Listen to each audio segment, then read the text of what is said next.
I'm the Reverend Brianne Swan, and this is Sermons from the East End for Tuesday, March 5th, 2024.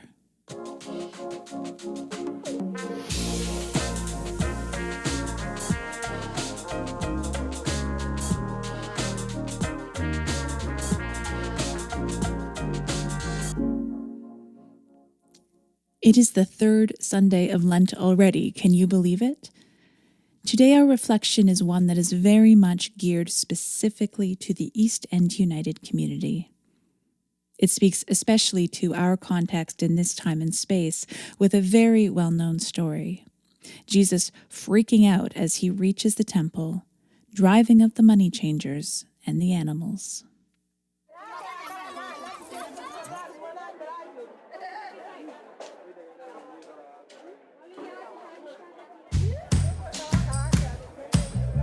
The Passover of the Jews was near, and Jesus went up to Jerusalem. In the temple he found people selling cattle, sheep, and doves, and the money changers seated at their tables. Making a whip of cords, he drove all of them out of the temple, both the sheep and the cattle.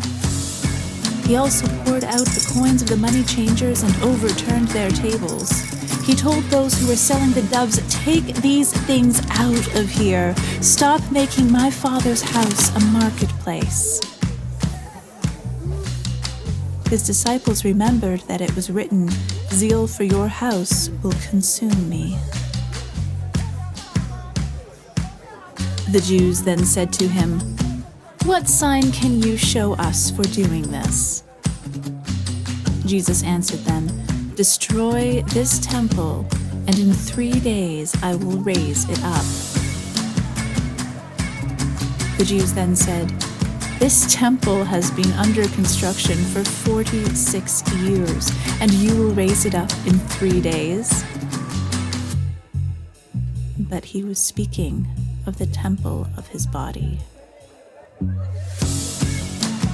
After he was raised from the dead, his disciples remembered that he had said this, and they believed the scripture and the word that Jesus had spoken.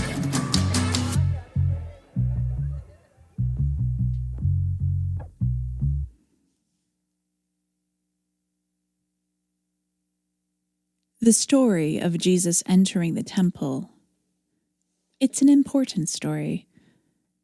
We know that it is an important story because every gospel writer has their own version of it, and they are remarkably similar.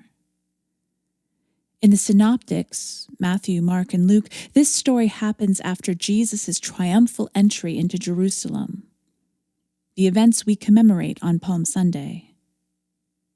In Mark, this is the event that convinces the religious leadership that Jesus needs to be stopped once and for all. But in John, which is where we are today, this event happens at the beginning of Jesus' ministry. There will be at least one more Passover for Jesus in Jerusalem. This is an important story, but it can be an uncomfortable story. We don't often like our Jesus all angry and yelly, crashing around, violently throwing tables and coins scattering everywhere. Jesus uses a whip to drive out all the animals, screaming, "Stop making my Father's house a marketplace." And I think it can be an uncomfortable story for this congregation in particular. East End United Regional Ministry has 2 large, beautiful buildings. Our Glen Roads campus is leased 100% to the City of Toronto, and we are allowed 20% of the time and space for our own church activities. The East Minster campus is rented out to dozens and dozens of groups throughout the year. From professional wrestling, to queer raves, to toddler soccer, to Scottish country dancing, to film shoots, and yes, even commercial stores. In fact, during worship, there is a commercial store operating just above us in the chapel. I can see their wares, vintage clothing and accessories, as I look up to the balcony from my place at the lectern. And based on the theology so many of us have been taught over the years, having a store operating during this time of worship it's kind of offensive. Jesus seems pretty clear about the separation of commerce and worship. It feels very much like we're breaking one of the commandments, like we're participating in a thou shalt not. And so, I wonder, what would Jesus say? What would Jesus say if he arrived at the Eastminster campus and saw the mannequins in pajamas some of us pass by to get into the sanctuary from Danforth Avenue? Would he march up the stairs and start overturning the tables of 1980s costume jewelry? To be clear, there was nothing about the sight of money changers and dove merchants that would have been a surprise for Jesus. For those offering sacrifice, it's not so easy to travel long distances with animals. And paying one's temple tax couldn't be done with Roman currency. We talked a little bit about this at the end of October. There were to be no graven images in the temple, and that included Caesar's face. So the people needed to exchange their Roman currency for something like tokens. This was just the way things worked. Jesus was basically encountering the status quo. And yet, he blows up. Because of its mass accumulation of wealth, the temple became something like a bank or a broker for the people of Jerusalem, especially the ruling elite. Its economic power would have been well utilized by the ruling classes. The temple was the center of Jewish political power. More like the Middle Ages Vatican than simply a very, very large church. The high priest was a major political figure, often allied with the Romans or even set up by them. The Sanhedrin, the court who will facilitate Jesus' trial, they met in the temple. Political leaders, both the Romans and their surrogate kings, would have known that having an in with the temple was beneficial for both sides of the leadership. And all of this was taking place against the backdrop of occupation and especially disaster for the poor people of Judah, including those from Jesus' native Galilee. Many of them were living at subsistence level, barely able to afford the necessities of life. It is interesting to me that this angry Jesus isn't just randomly upending all of the tables in the court a la Jesus Christ Superstar. Jesus targets the money changers. As I mentioned earlier, every gospel writer tells this story in some form or another. In John, we have cattle and sheep. In Mark, we only really get to hear about the doves. There certainly would have been other animals on offer in the outer courts of the temple. But here, Jesus targets the money changers and drives all of the animals out of the temple. The price of exchanging Roman coins for temple tokens would have been an enormous cost to the Jewish people. Even buying doves, the cheapest sacrificial option, would have been a burden for those who were barely able to feed their families. But this was what was required to be part of the community. This was the status quo. However, despite what Christians have tried to do to him, Jesus was never about maintaining the status quo. And just as a side note, we also need to remember that the gospel authors were writing for communities in conflict with the Jewish establishment of their era, which adds to painting the leadership of the temple in an especially bad light. This is one of those texts which has been used over the years to support anti-Semitic and anti-Judaic rhetoric and violence, especially in the Gospel of John. So it feels really, really important for me to say this is not a text about specifically Jewish leadership being corrupt. It is a text about powerful establishment exploiting the vulnerable and creating barriers for the people to access God, sacred space, and community.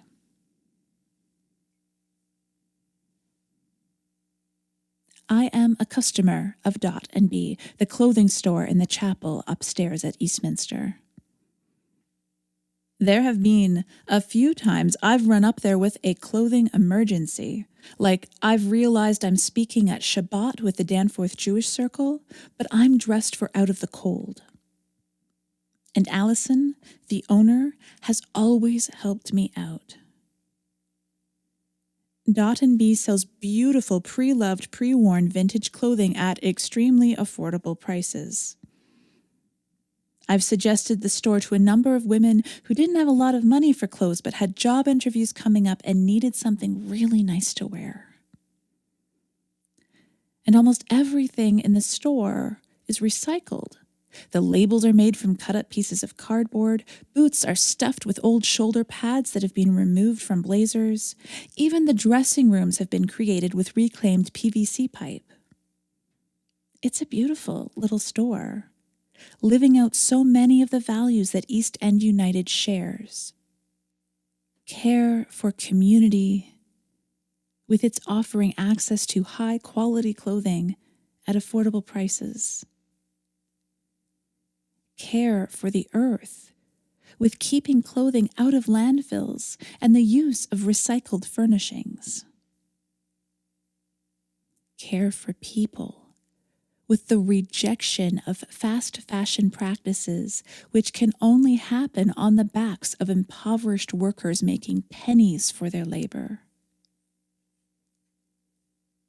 And unlike the money changers and the sellers of animals, there is no expectation that one needs to purchase a pair of pants before entering the worship space.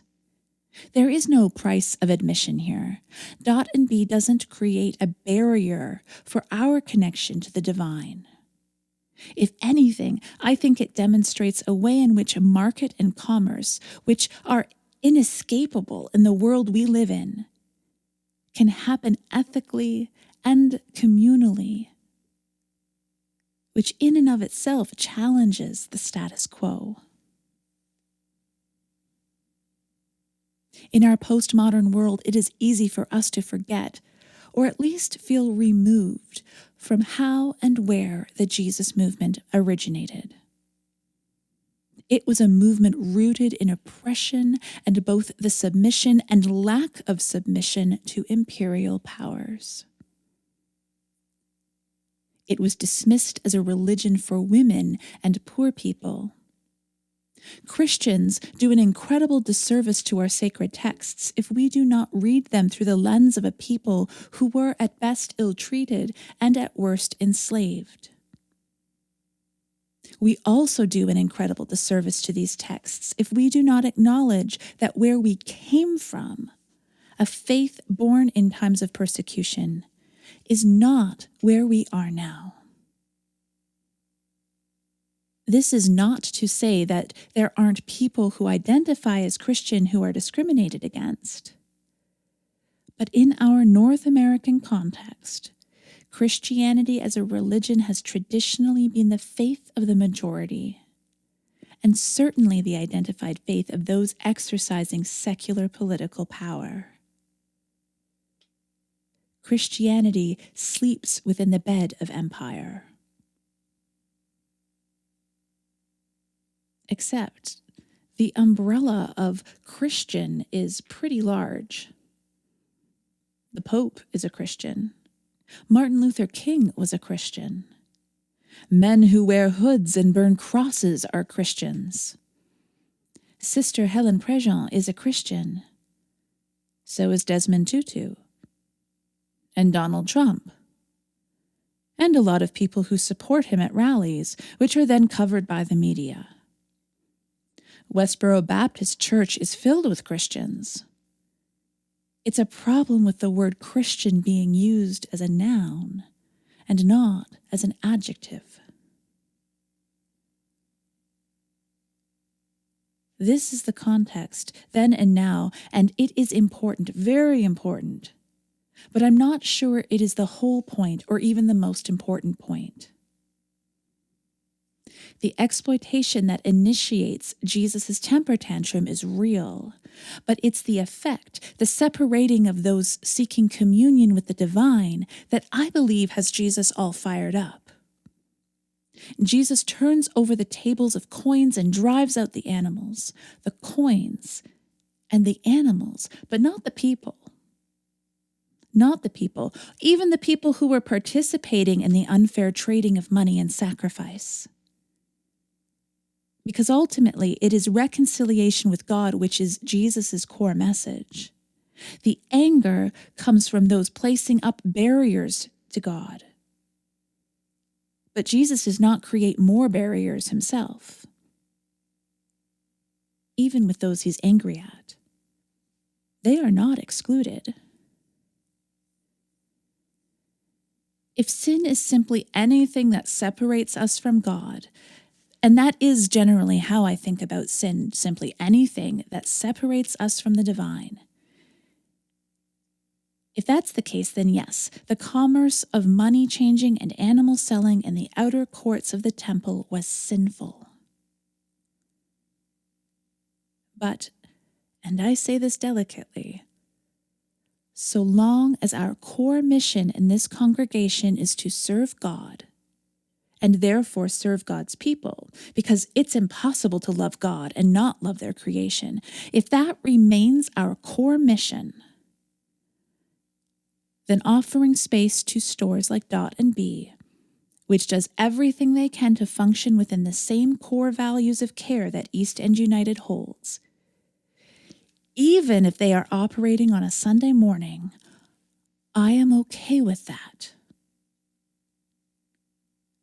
I think it is Christian as an adjective, not a noun. And it's not like I have any kind of special in with Jesus, but I'm pretty sure he'd be okay with this store too. And maybe even purchase a pair of sandals for all that walking he's about to do as he continues on his journey. May it be so. Amen.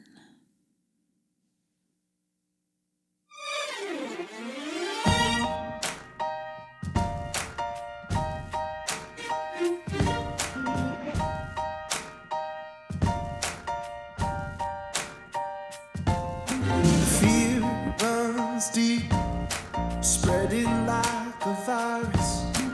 Hate is cheap. From afar it costs you nothing. Sister, take my hand. Brother, we will stand. Open up your heart and find love is turning over tables, breaking off chains. When I see you in the stranger, I'm no longer a slave. Turning over tables, tearing down walls, building up the bridges between us.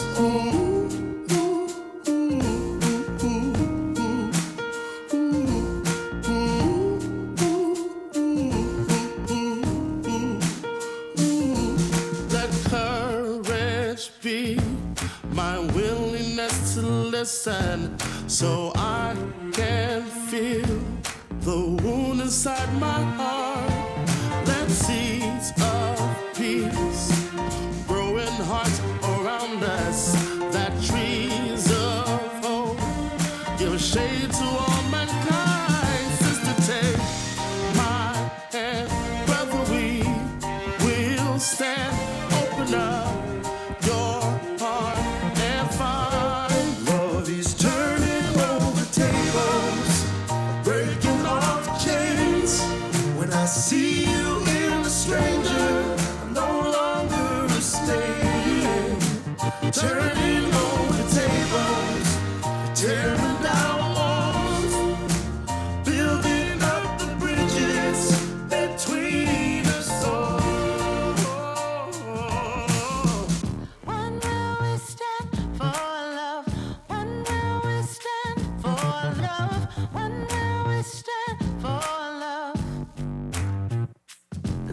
can separate all that love has made.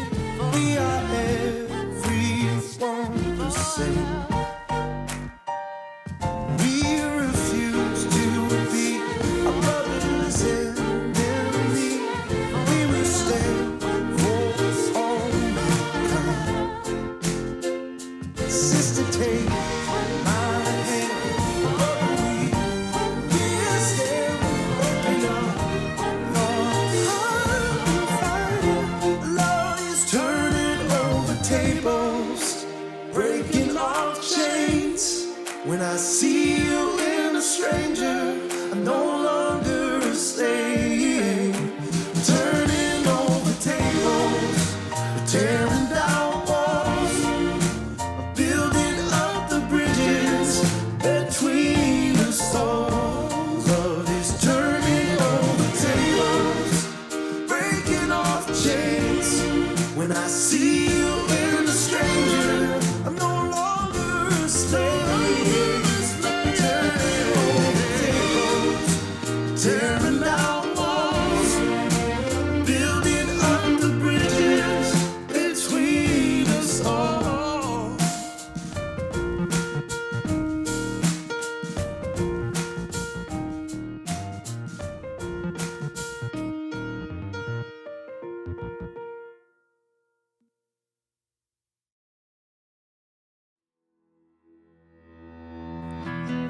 East End United Regional Ministry is committed to supporting our neighbours throughout the East End of Toronto. We run a weekly food bank market out of our Glen Roads campus on Gerrard Street, as well as out of the cold from our Eastminster campus on Danforth Avenue. We actively support refugees and asylum seekers, and are public, intentional, and explicit of our affirmation and advocacy for two-spirited and LGBTQIA+ peoples. We gather for worship on-site and online Sunday mornings at our Eastminster campus and Thursday evenings at our Glen Roads campus. We are a community working to figure out how to embody the words of Cornel West, who said, "Justice is what love looks like in public." We don't always get it right, but we are committed to working for progress even as we acknowledge that we are a work in progress. If any of this sounds interesting, we would love to meet you. Feel free to send me, Reverend Brianne, an email, bswan@eastendunited.ca. I would love to connect over coffee, either in person or online.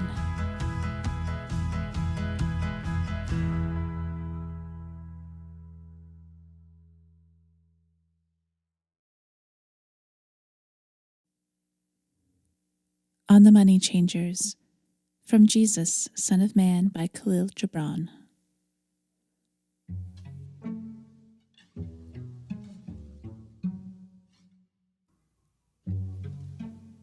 I was a stranger in Jerusalem.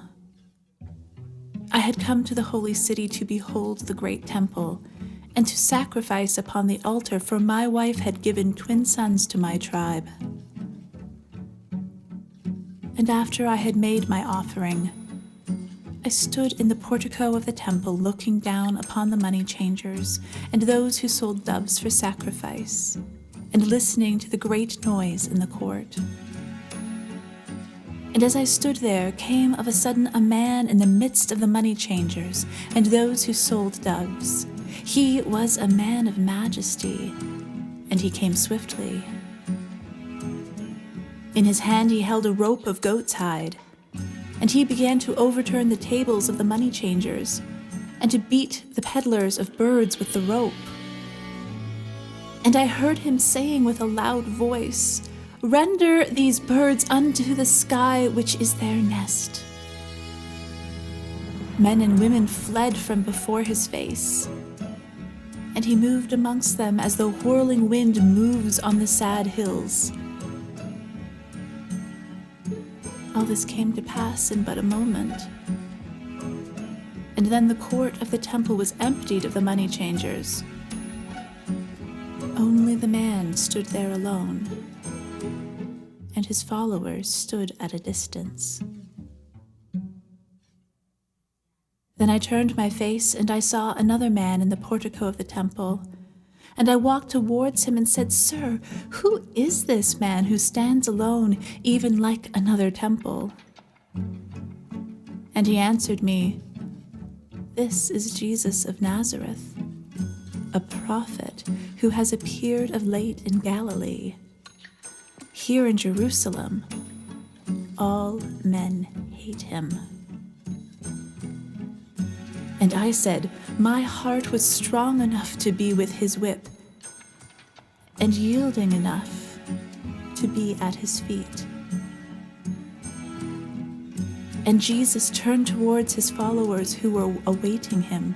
But before he reached them, 3 of the temple doves flew back, and one alighted upon his left shoulder, and the other 2 at his feet.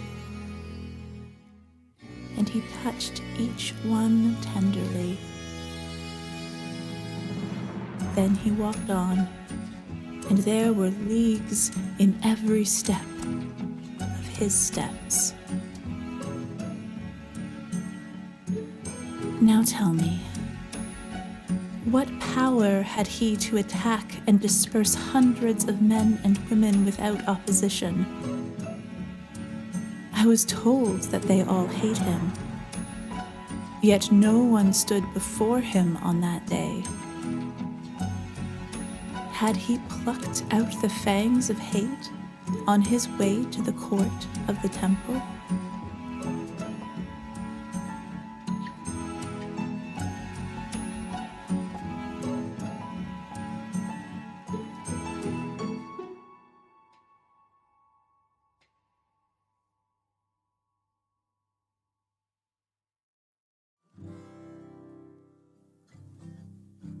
Thank you for listening to this week's sermon.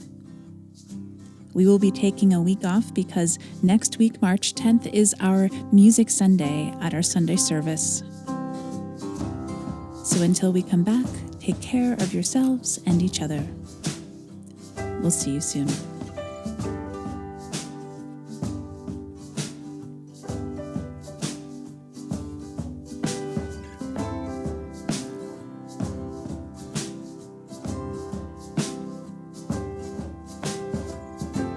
East End United Regional Ministry is an affirming community of faith within the United Church of Canada.